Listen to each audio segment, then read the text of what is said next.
भजन गायक उमेश सिंह राठौर आप समस्त श्रोताओं को प्रणाम करते हुए घनश्याम तेलवंशी के अपार सफलता 1 मिलियन पार होने के बाद मैं अपने जीवन का दूसरा कृष्ण भजन आप लोगों के बीच रख रहा हूँ। मुझे पूर्ण विश्वास है कि आप लोग अपना आशीर्वाद प्रदान करेंगे। जय श्री कृष्ण। आज उत्सव मनाए ब्रिजबाला, आज उत्सव मनाए ब्रिजबाला, आज उत्सव नंद अंगनवा पधारे गोपाला, नंद अंगनवा पधारे गोपाला, आज उत्सव मनाए ब्रिजबाला, आज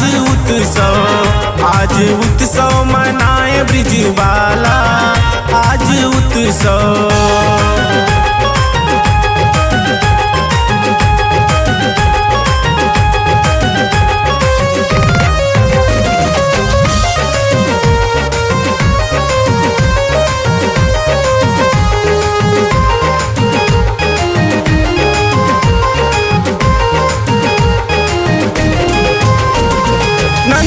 यशोदा जी अनधन लुटाए, सुंदर कन्हैया जी सबको लुभाए।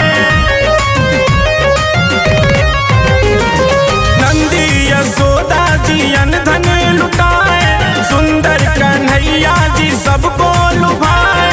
देख देख पूरा गोकुल हर साला, देख देख पूरा गोकुल हर साला, आज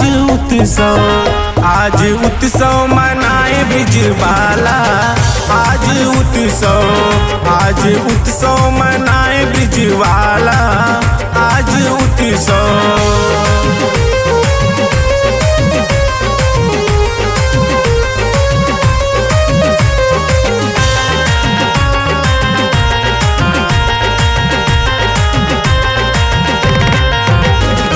रात्रि अधियारी में जन्मे कन्हाई, पूरा ब्रह्मांड में बाजे बधाई।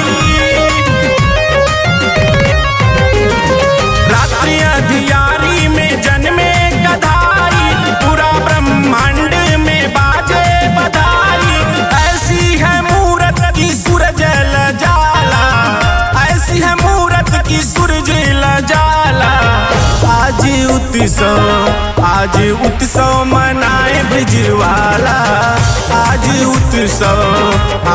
उत्सव मनाए ब्रिजबाला, आज उत्सव।